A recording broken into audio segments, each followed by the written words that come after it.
it's easy for my feelings to take control, and it's 100%. easy for my feelings to while they are valid because I'm feeling it. So there's validity there to the things that I feel, but ultimately, how can I go beneath my feelings to be able to see that are my feelings guiding my truth, or am I reflecting back on the truth?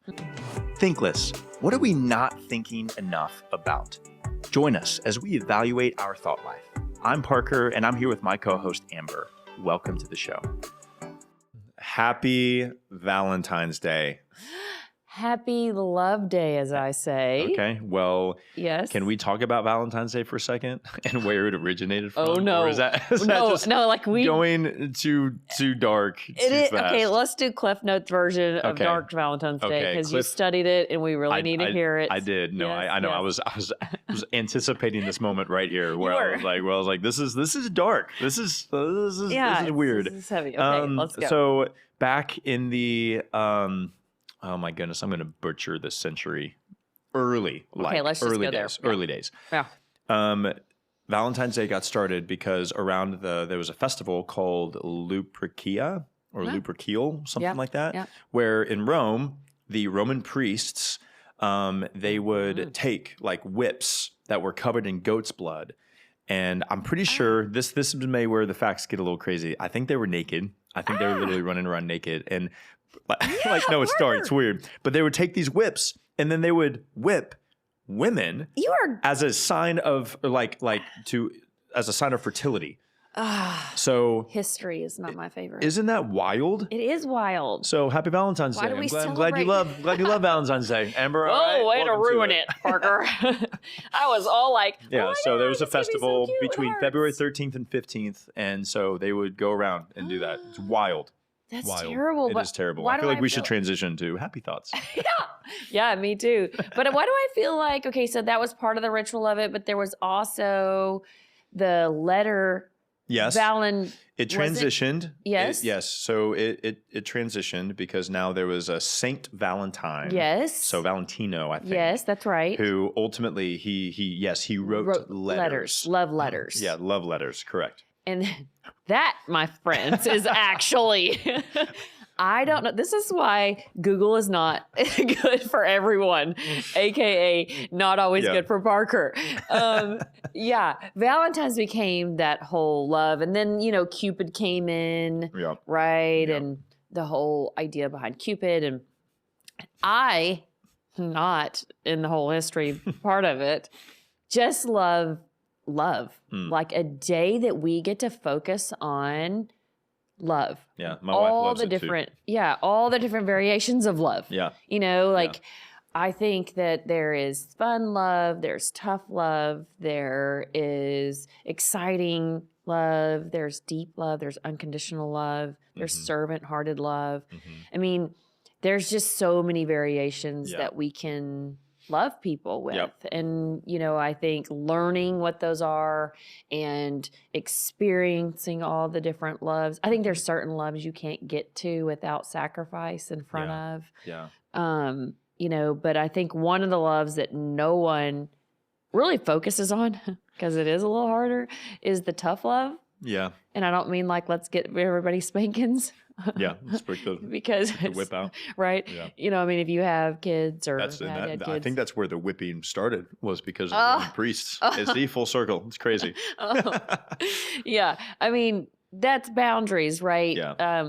But tough love is loving somebody enough to say the hard things, like the kind where got to go tell your best friend what's going on, man? You just seem really frustrated. You seem really angry or harsh or whatever.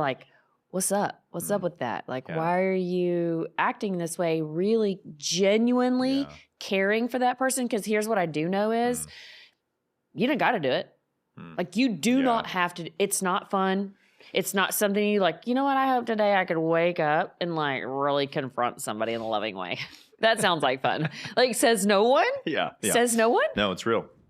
But it's part of it. So you're saying, I just want to make sure I'm hearing you right, because culture may communicate something different. Yeah. But what you're saying is I love someone enough Yeah. to challenge and confront them about maybe something In a loving way. In a loving way, maybe something that they said, maybe something that they did. So what you're not saying is love is just accepting everyone and affirming everything. There is a level of kind of challenge and confrontation that is involved with true acts of love. Well, because love separated from truth is totally different. Love has to always be accompanied by truth. So the truest form of loving someone is through truth. And that is approaching somebody that, like, in truth, in all honesty and vulnerability, like, I love you enough to stay your friend. You've hurt my feelings, or I feel like you may have hurt somebody else's feelings, and I love you enough to say, I know your heart and you wouldn't want to do that. Yeah. Like, that's not who you are. What's going on? And how can we talk about those things? Yeah. You know, that's not fun. Yeah. Like that, there is nothing fun about that. Yeah. That is hard. You know, like in your marriage, it's like when you see your spouse doing something that's not the best, it is in a loving way. The reason why iron sharpens iron, you have all of those things that you hear is like, because you have to go to them and say, hey, you seem really frustrated with the kids right now. Like, what's happening? How can I help you? Like, what can I do? That's coming from a loving way versus like, whoa, why are you such an a-hole? Blah, blah, blah. Right? You know, I mean, two different ways you can approach that. Yeah. Neither are fun. Neither of them are fun. Well, so even in kind of that maybe like that spouse confrontational moment when emotions are high. Yep. So wisdom was given to me before I got married. Been married now for almost 5 years. So I'm Proud a of you. freaking pro. Proud of you. Writing the book. So that just means kidding. you've landed. yeah, exactly. But the wisdom was given to us where they're like, okay, when dealing with confrontation in love, timing and tone matters. So 100%. the timing of the conversation and the tone with which you have the conversation matters. So you can have great tone, but maybe the wrong timing. Yeah. Or I could feel like the timing is right, but my tone is off. Yeah. So I love that you said like in love, because when it's wrapped in love, I believe that there is a timing and a tone that comes wrapped like in this package of like, I'm approaching you in love. With love, because when emotions are high, it's hard for love so hard to be at the forefront when actually like I'm pointing the finger at you because of something love that never you does and that. love doesn't do that. No, and love does doesn't not do that. And you know, if we don't know what love is, then how can we behave in love? Correct. Well, I was going to ask. I was like, well, you said truth, like base it off truth, and it's like, well, in a world that says my truth is my truth, different than your truth. How do we even start to know what the truth of what love is? Well, I think you have to define what love is, right? And again, you know, your faith is important just as much as my faith is important, you know, so I'll go to what my best friend says love is, Jesus. He says love is patient, which this is 1 Corinthians 13. Yep. You hear it at a lot of weddings. Yep. Love is patient. Love is kind. It does not boast. It's not envious. It's not proud. It's not dishonoring to others. It's not self-seeking. It's not easily angered. It keeps no records of wrongs. Love does not delight in evil, but rejoices with truth. It always protects.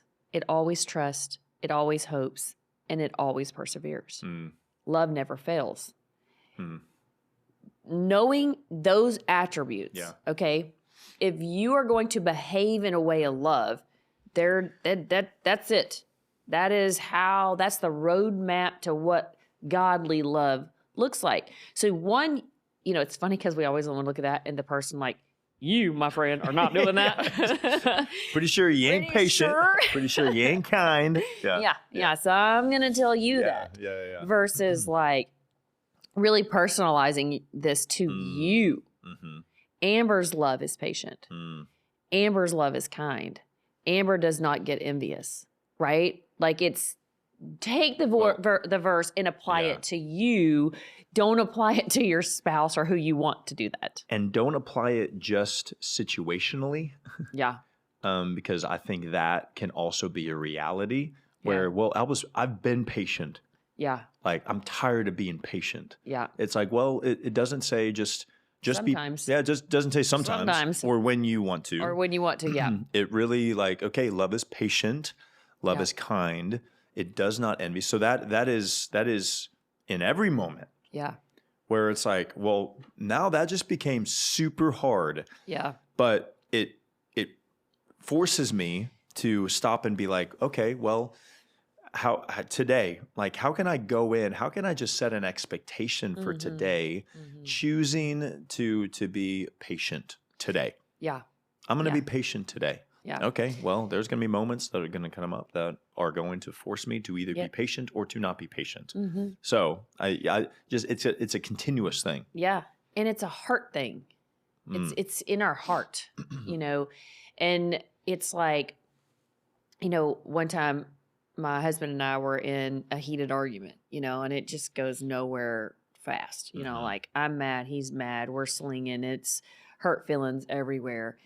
And I remember thinking, this is just going nowhere. And it's like, when you feel like you're talking like this with your spouse, like, I'm saying this, he's saying this, and there's like no like seeing eye to eye. You just are like, you're not getting what I'm saying. He's like, no, you're not getting what I'm saying. And then you're essentially both almost saying the same thing, but you're just saying it two different ways. It's just not hitting, Yeah. And I'm like, Lord, it's got to stop. Like, what do I do? And I distinctly remember turning and walking away from the conversation, and I heard the Lord whisper in my spirit, you have to say things from a place of love, not from self-seeking, not from pride, not from anger, because a harsh word stirs up the wrath, but a loving word puts out all wraths. So if you want to stop, you're going to have to move to a place of love. Yeah. Oh my gosh, that is so hard. It's so hard. But I know that the love that God has given me, if I choose to focus on that in my conversations, and I took a deep breath, and he said, if you can't say it from a place of love, you can't say it. Amber, because you're just going to keep the fireball going. Yeah. So I took a deep breath, and I couldn't talk for a few minutes because I was hurting, and I was mad, and I was angry. And I can't say it. I can't talk right now. To eventually really taking some deep breaths and trying to get control of my emotions and my thought life. And I turned and I said, I know you love me, and I know I love you. And neither one of us want to speak to each other this way or treat each other this way. Yeah. And we went from like Mach 1,000 to like all the way down to ground level to like, let's get somewhere now. Yeah. And that was just from changing from my approach from not being in love to being in love. Yeah. He didn't change. Yeah. The whole situation didn't change. The only thing that changed was my ability to go, I'm going to choose love right now instead of the emotions that I'm feeling right now, which are not always truth. Yeah. Well, you said it, where my feelings are not always truth. Yeah. And I was having actually a very recent conversation like yesterday. Yeah. With someone. Now I'm a pastor, and like that's what I do, and navigating conversations. Yeah. Navigating is not the right word, actually. I regularly have conversations where people, of course, maybe have something that they don't agree with, that may be something that I've said or a standard that I've set, whatever, kind of, once again, kind of based off of what I feel like Jesus is saying and teaching. Well, because of the kind of modern day culture in which we're in, of course, there are controversial things that come up that people have questions about. And so I was in a very long conversation yesterday in between both of our church services that we have on a Sunday morning. and so I was talking with this girl who had very real questions and very real concerns But something that we were kind of processing was first off, what does Jesus say? But also, how have my feelings got in the way of the truth in which Jesus, because it's easy for my feelings to take control, and it's 100%. easy for my feelings to, while they are valid, because I'm feeling it. So there's validity there to the things that I feel, but ultimately, how can I go beneath my feelings to be able to see that, are my feelings guiding my truth, or am I reflecting back on the truth? So you spoke to 1 Corinthians 13, which I've officiated a ton of weddings, and I've said in all of them. But it's that love is patient, love is kind, does not envy. And I think that it's wrapped, that whole passage is wrapped on action-oriented words that require me to deny what feels natural and what feels right at different times, or feels justified, or feels, it goes against what I feel. Because I don't, like, this guy just cut me off in traffic. I'm not feeling, I'm just so grateful that, I'm just going to be kind because thank you. No. Like, my feelings are very quickly can get in the way of choices that you make. Choices that I make. Yeah. Absolutely. Yeah. And which brings up the fact that love is a choice. Yes. It is not an emotion. Yeah. I say all the time to people when I counseled for a long time was, my husband and I can disagree on chunky peanut butter and smooth peanut butter and get an argument in the kitchen first thing in the morning because it's in the blender and we're all trying to make smoothies out of the blender.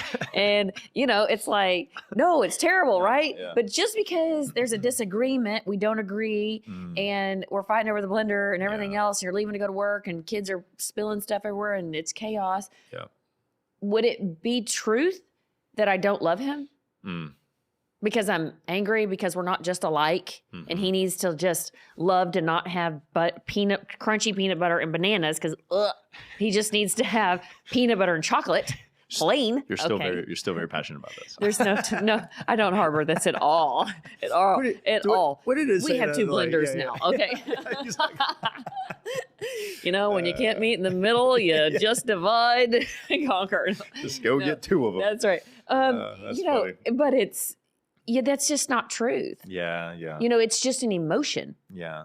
And emotions are never good leaders. Yeah. They are what are to follow. And that is the beauty with love. When you choose to lead with love out of a choice, like let's go to that argument, and I chose to lead with love, guess what feelings came later? At the time, hurt, anger, mad, frustration, hopelessness, like we're going to get nowhere, we don't understand each other, blah, blah, blah, how you get in these fights in your marriage. And then a big change happened when I chose to behave in love, and I chose to stand in love. And then shortly after that, we actually connected and were able to communicate. And guess what feelings came later? That loving feeling came because we both felt heard. Yeah. We both felt like we came to a common ground of like, okay, we can do this, right? Yeah. So love is a choice. Yes. We have to choose. We go to the example that you said with road rage. You've got two choices. Run the guy over and get pissed off and have your life do that. Yeah. Or you can say, love is sacrificial. Yes. Okay, so earlier in the conversation, I was saying sometimes I don't even think we get to a depth of love without sacrifice, which I think is 100% true. Look at Jesus and what he did for us and the love he had for us. There's no greater love than the one to sacrifice himself for us. So love was always meant to be sacrificial. And I mean that in a healthy, holistic way, not like dysfunctional abuse way, but correct. Yes. In a sense, in a sense of, God, that guy must be having a really bad day.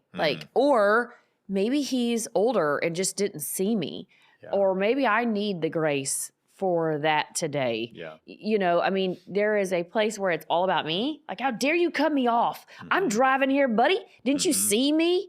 Look how many times you say me, I, all about me, versus the other stance where love comes from a very servant-hearted place, sacrificial place, where it's like, oh gosh, you know, you must be really in a hurry, or like you need to get somewhere, or maybe you're having a bad day, or I'm not sure, but I'm going to approach this not about me, but I'm going to approach this a little more about you. Yeah. You know, you can't do that if you allow your emotions to run you and you don't choose the choice of love. Yes. Right? Yes. It's like that is got to be a daily decision when you wake up, that, and a practice. Yeah. You know, if it's a choice, then that means we got to practice it. Yeah. It's not ornately in us to just be like, it's a discipline. That's just so, it is. Yeah. It's a discipline in which you choose to see. So therefore you've got to practice it. But in order to practice it, now we've got to go to a belief, right? We have to believe that love never fails. Yeah. We have to believe that love will protect us. We have to believe that love is always there. We have to believe that there's kindness in love. We have to believe what love is. You know, if we go over to another verse that I love all the time, which is in Romans 12, it says, if your enemy's hungry, feed him. If your enemy's thirsty, give him something to drink. In doing so, you will be heaping coals on his head. Do not be overcome by evil, but overcome evil with good. Yeah. So essentially what that is saying is, to the guy that cut you off, who could be doing evil or could just not have seen you, who knows? Yeah. But if it was in an evil intent, you know, just being an a-hole or something, then when you bite off into that, when you receive that, when you're like, hey, and you take that, you have partnered with the evil instead of overcoming the evil with good and making the choice to say, you know what? It ain't all about me today. Yeah. I'm going to love today, and I'm just not doing that. I'm not going to participate in that. I'm actually going to show kindness. And in that, it says that those who are considered evil, those who have harmed you, those that become your enemies, it's like heaping coals on their head. You know, because we aren't the vindicator. We're not the judge. That isn't our seat. Yeah. That's God's. Yeah. You know, and that's how we're able to stay in love. Because if we were just like, there's no justice, which is where we feel like we want to vindicate and get justice. For sure. In all of our hurt situations. Yeah.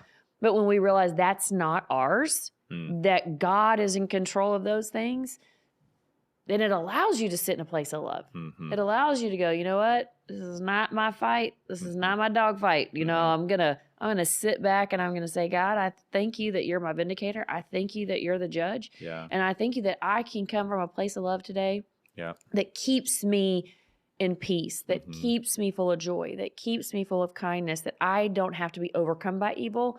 But because of your love that you give to me, I can overcome the evil of this world. Yes. You know? So it comes from a place of operating out of what I have received.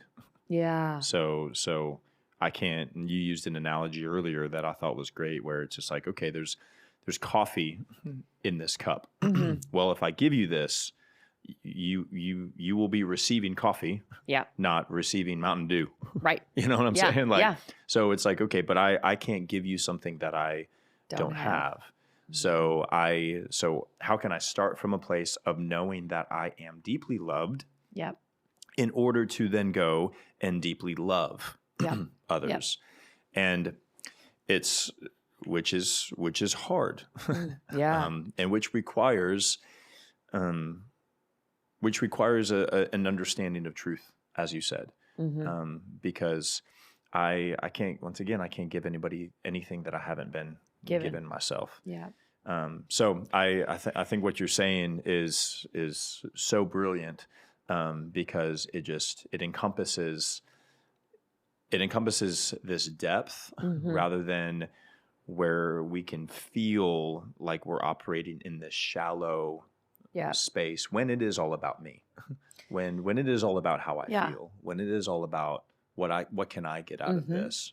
And I think it's, you know, when you practice anything, it's like when you go to the gym and you work out the first day and you walk out looking the exact same. Yeah. You're like, I don't know about all this. It's not worth it. You know, I don't know about all this. Yeah. But you want the results, so you continue going. Mm-hmm. And over a month span of time, wow, you can really watch your weight change, your muscle structure change, everything starts to change. Yeah. You know, practicing love in a way is the exact same thing. Mm-hmm. You know, you have to exercise that muscle of, I'm going to choose love. Mm-hmm. You actually neurologically have to build new pathways in the brain. Correct. I mean, those were not there if that's not the way when you were, squeezed, that love comes out. When you were squeezed, anger comes out. Yeah. And so you've got to try to build and exercise that choice. Again, that's why it's a choice, not a feeling. Mm-hmm. And that the feeling of anger or disappointment or hurt or whatever does not dictate or determine the truth of the situation. Yeah. I'm like, how many times do your kids make you angry? I mean, you're just like, do you stop loving them? Yeah. Yeah. You don't stop loving them. No. As a matter of fact, you'll say, I use this analogy all the time. I mean, when you spank your kid for getting close to touching the stove, are you a bad parent or a good parent? Let's hope you're a good parent. Yeah. That's, saying, no, why are you doing that? Because if he touches the stove, he's going to burn his hand, blister his hand, the pain that's going to be caused, everything that's going to happen to him, and have a scar and all of that. You're like, no, this is going to protect you. That's why I've always said that the Bible is like a love letter to us. Yeah. Of God saying, I'm not trying to give you a bunch of rules. I'm not trying to be like a stick in the mud here. I'm actually trying to protect you because I love you so much. Yeah. I don't want to see you in pain. I don't want to see you hurt. So if you can operate in a place of love, like he operates in love, he is love. He is the essence of love. Yeah. And if you've received him, you can operate with love. Now you can give away what you've been given and you can operate in that love. Yeah. That protects you. That's how it protects you. Because that covering of love is like, hey man, you're going to have sex outside of marriage. I mean, you can. Yeah. Nothing's going to happen to you except you might procreate. And then if that happens, you're in a pickle. Yeah. Because was this the person that you wanted to spend the rest of your life with? Because you're going to be tethered to him now for the rest of your life. Yeah. So it's just a love letter to say, hey, there's harm, there's danger here. Just if you do these things that could cause some pain, could cause some things. Yeah. So, I think it's a choice in how we choose to love. I think we cannot give away what we do not have. Yeah. So we've got to find that source of love. If we're looking for everybody else to give us the love, we'll never find it. Yeah. I think there's one true place from finding love 100%. is the Lord. Yeah. And to lean into that and know truth of what that is. But I can't, you just can't have an episode about love for me that doesn't point to the true source of love. Well, I agree with you as someone who believes in the same Jesus that you believe in. And also I just, some practicals for people is, what are you known for? Yeah. Asking yourself this question, are you known by the way that you love? Yeah. Or are you known as something else? Yeah. And very, very quickly, I had the opportunity and the honor to officiate my uncle's funeral several weeks ago. And his eulogy was written, and it was all about the works that he produced, not the person that he was. And so start asking myself this question of okay, what will be read of me? While that may be morbid and while, but I'm thinking it's okay, well, what am I known for? Am I known by the love that I show? Or am I known by maybe the things that I take and the selfish person that I feel like I am a lot of the time. So it was so asking yourself that question for everybody listening, everybody watching, what are you known for? Are you known by your love? Or are you known by maybe something else? And then also the question of, okay, who can I choose to love today? And maybe that's your spouse that you woke up to that morning. Maybe that's your children. Maybe that's your boss. Maybe that's your coworker. Maybe that's a friend. Maybe that's your mom who you haven't talked to in a long time. Maybe that's someone who's really, really hard to love. Well, I would dare say that it's not love unless you do it and make the choice when it's hard to do so. Yeah. It's really easy to love the people that love me. Yeah, for sure. It is. It's just easy, but it's really hard to love the people that don't. Yeah. And so my challenge would be, who are you loving today that maybe it's really hard to do so? And I would challenge and say that that's actually love. Yeah. So I agree. I like it. cool. Hey, happy Valentine's Day. Happy Love Day. Happy Love Day.